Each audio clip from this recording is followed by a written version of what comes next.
കുറെ വർഷങ്ങളായി കേരളത്തിലുടനീളം കേൾക്കുന്ന ഒന്നാണ് സാത്താൻ സേവ. എന്താണ് സാത്താൻ സേവ?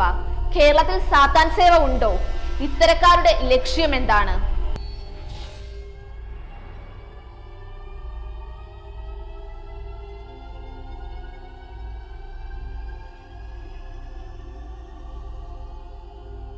അരുണാചലിൽ ഉണ്ടായ 3 മരണങ്ങളും സാത്താൻ സേവയിലേക്കാണ് വിരൽ ചൂണ്ടുന്നത്. അന്ധവിശ്വാസങ്ങളുടെയും അനാചാരങ്ങളുടെയും മറവിൽ സാമ്പത്തിക തട്ടിപ്പ് മുതൽ ക്രൂരമായ നരബലി വരെയുള്ള സംഭവങ്ങൾ തുടർച്ചയായി കേരളത്തെ ഞെട്ടിക്കുകയാണ്. കോട്ടയം മീനടം സ്വദേശി നവീൻ തോമസും ഭാര്യ ദേവിയും ഇവരുടെ സുഹൃത്തായ ആര്യയും കഴിഞ്ഞ ദിവസം അരുണാചലിലെ ജിറോയിലുള്ള ഹോട്ടൽ മുറിയിൽ മരിച്ച നിലയിൽ കണ്ടെത്തി. മൂവരും തിരുവനന്തപുരം കേന്ദ്രീകരിച്ചുള്ള ഒരു മന്ത്രവാദ സംഘടനയിൽ അംഗങ്ങളായിരുന്നുവെന്നും റിപ്പോർട്ടുകൾ പുറത്തു വന്നിരുന്നു. കൊച്ചി, കൊല്ലം, തിരുവനന്തപുരം തുടങ്ങിയ സ്ഥലങ്ങളിൽ സാത്താൻ സേവ സജീവമാണ്. കറുത്ത കുർബാന അഥവാ ബ്ലാക്ക് മാസ് എന്താണെന്ന് പലർക്കും അറിയില്ല. ലോകത്തിന്റെ പല ഭാഗങ്ങളിലും നടന്നു വരുന്ന ഭയാനകമായ ഒരു സാത്താൻ സേവയാണ് കറുത്ത കുർബാന അഥവാ കറുത്തച്ഛനൂട്ട്. 17-ാം നൂറ്റാണ്ടിലാണ് സാത്താൻ ആരാധന എന്നറിയപ്പെടുന്ന കറുത്ത കുർബാനയുടെ തുടക്കം. സ്ത്രീയുടെ നഗ്നശരീരമാണ് കറുത്തച്ഛനൂട്ടിലെ ബലിപീഠം. ആർത്തവ രക്തവും ബീജവും കലർന്ന ഒരു ദ്രവത്തിൽ ഓസ്തി മുക്കി വലിച്ചെറിയും. പൈശാചിക ആരാധനയിൽ പങ്കെടുക്കുന്നവർ തങ്ങളുടെ വിശുദ്ധ ഗ്രന്ഥത്തെ അവഹേളിക്കുകയാണ് ആദ്യം ചെയ്യുന്നത്. തല തിരിച്ചുവെച്ച കുരിശ്, കറുത്ത മെഴുകുതിരി, ആർത്തവ രക്തം എന്നിവയാണ് കുർബാനയിലെ പൂജാദ്രവ്യങ്ങളായി ഉപയോഗിക്കുന്നത്. പൈശാചിക പ്രാർത്ഥനകളിലൂടെയും അനുഷ്ഠാനങ്ങളിലൂടെയും തിരോവസ്ഥയിലെ ക്രിസ്തുവിന്റെ സാന്നിധ്യം അവഹേളിച്ച് അശുദ്ധമാക്കുകയാണ് കാര്യങ്ങളുടെ ആത്യന്തിക ലക്ഷ്യം. കൊച്ചിയിൽ പലയിടങ്ങളായി സാത്താൻ സേവ നടത്തിവരുന്നതായി റിപ്പോർട്ടുകളുണ്ട്. സാത്താൻ സേവയുടെ പേരിലുള്ള ദുരൂഹ മരണങ്ങൾ വീണ്ടും മനസ്സാക്ഷിയെ ഞെട്ടിക്കുമ്പോൾ പെട്ടെന്ന് ഓർമ്മയിലെത്തുന്ന ഒരു വാർത്തയുണ്ട്. ആസ്ട്രൽ പ്രൊജക്ഷന്റെ ഭാഗമായി മാതാപിതാക്കളെയും സഹോദരിയെയും ബന്ധുവിനെയും കൊന്ന കേഡൽ ജീൻസൺ രാജയുടെ വാർത്ത 2017-ൽ മനുഷ്യ മനസാക്ഷിയെ ഞെട്ടിച്ച ഒന്നായിരുന്നു. പോലീസ് കസ്റ്റഡിയിൽ എടുക്കുമ്പോഴും പുഞ്ചിരിച്ചുകൊണ്ട് നിന്ന ആ യുവാവിന്റെ ചിത്രം പെട്ടെന്ന് മലയാളികളുടെ മനസ്സിൽ നിന്ന് മായില്ല. 2021-ൽ കൊല്ലം ജില്ലയിലെ 10ാം ക്ലാസ് വിദ്യാർത്ഥി സാത്താൻ സേവകരുടെ കയ്യിൽ അകപ്പെട്ടതായും വാർത്തയായിരുന്നു. ഓൺലൈൻ വഴിയായിരുന്നു ഈ ഗ്രൂപ്പിൽ എത്തിപ്പെട്ടത്. ഇതുവഴി നഷ്ടപ്പെട്ടത് 14,000 രൂപയും മാതാപിതാക്കളുടെ തിരിച്ചറിയൽ രേഖകളിലെ വിവരങ്ങളുമായിരുന്നു. മാത്രമല്ല വധഭീഷണിയും നേരിട്ടിരുന്നു. ഇങ്ങനെ നിരവധി സംഭവങ്ങളാണ് ദൈവത്തിന്റെ നാടെന്ന് വിശേഷിപ്പിക്കുന്ന കൊച്ചു കേരളത്തിൽ നടക്കുന്നത്.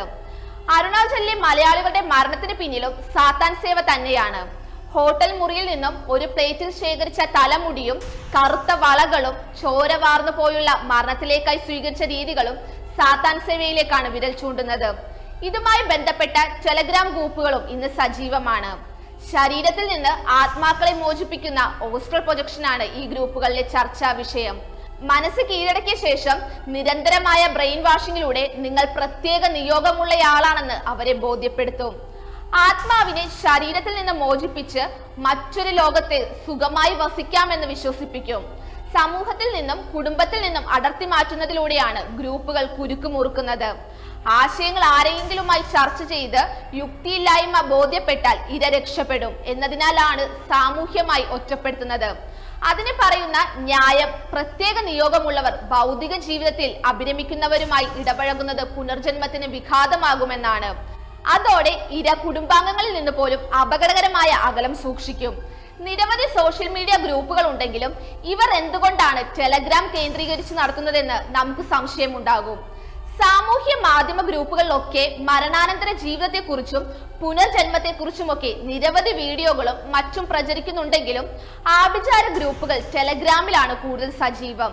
അതീവ രഹസ്യ സ്വഭാവമുള്ള ടെലഗ്രാമിൽ പുറമേ നിന്നുള്ള നിരീക്ഷണം ഏറെ പ്രയാസമായതിനാലാണ് ഈ പ്ലാറ്റ്ഫോം തിരഞ്ഞെടുക്കുന്നത്. നഗരങ്ങളിൽ ഒറ്റപ്പെട്ട് കിടക്കുന്ന വീടുകളും ഫ്ളാറ്റുകളും കേന്ദ്രീകരിച്ചാണ് ഇത്തരം സാത്താൻ സേവാ സംഘങ്ങൾ പ്രവർത്തിക്കുന്നത്.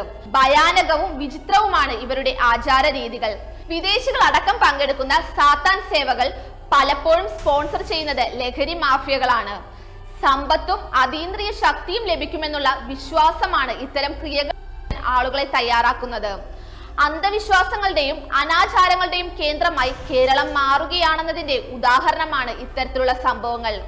വിശ്വാസത്തിന്റെ മറവിൽ സാമ്പത്തിക തട്ടിപ്പ് മുതൽ ക്രൂരമായ നരബലി വരെയുള്ള സംഭവങ്ങൾ സംസ്ഥാനത്ത് തുടർച്ചയായി റിപ്പോർട്ട് ചെയ്യുമ്പോഴും ഇവ തടയാൻ കേരളത്തിൽ ശക്തമായ നിയമമില്ല എന്നതാണ് വസ്തുത.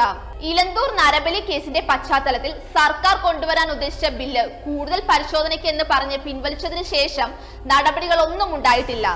അന്ധവിശ്വാസങ്ങളും അനാചാരങ്ങളും പിന്തുടരുകയോ പ്രോത്സാഹിപ്പിക്കുകയോ ചെയ്യുന്നവർക്ക് 7 വർഷം വരെ തടവും 50,000 രൂപ പിഴയും ശുപാർശ ചെയ്യുന്ന ബില്ല് ജസ്റ്റിസ് KT തോമസ് ചെയർമാനായ നിയമ പരിഷ്കരണ കമ്മീഷൻ 2019 സർക്കാരിന് സമർപ്പിച്ചിരുന്നു.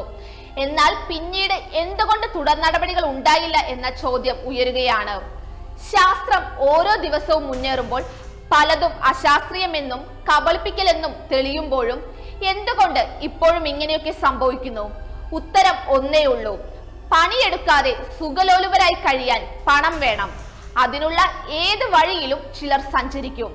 അപ്പോൾ ഇത്തരം മരണങ്ങളും കൊലപാതകങ്ങളും തുടർന്നുകൊണ്ടേയിരിക്കും. ഇലന്തൂരും അരുണാചലും ആവർത്തിച്ചുകൊണ്ടേയിരിക്കും.